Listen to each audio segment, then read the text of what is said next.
Bien le bonjour à toutes personnes qui vont suivre cette vidéo. Je me présente, ça sera en bas de l'écran, vous allez voir.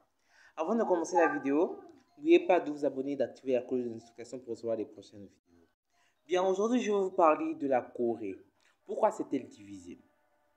Commençons. Auparavant, la Corée était un pays très pauvre et misérable. Un jour, les Russes décidèrent de la coloniser. Mais le Japon s'y était formellement opposé jusqu'au point de mener une guerre contre les Russes. Bien sûr, les Japonais remportèrent la guerre.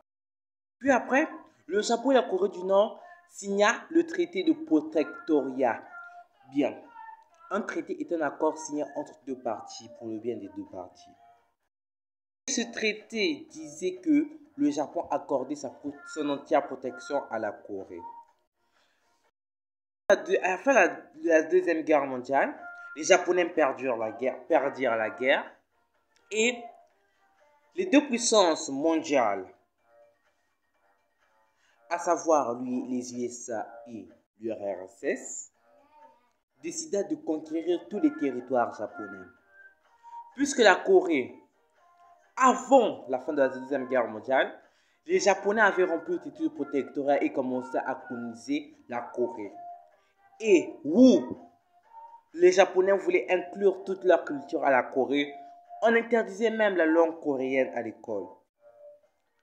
Après la fin de la Deuxième Guerre mondiale, les deux puissances, comme je dis, les deux puissances mondiales, à savoir l'URSS et les USA, décidèrent, car c'était des gagnants, ils décidèrent de coloniser tous les territoires japonais. Et c'est ce qu'ils faisaient. Ils sont arrivés en Corée et ils ont divisé la Corée en deux. La partie sud était pour les Américains et la partie nord pour les Russes. Voilà pourquoi. Puis après, ensuite, il y a eu des guerres. Voilà pourquoi la Corée s'est divisée.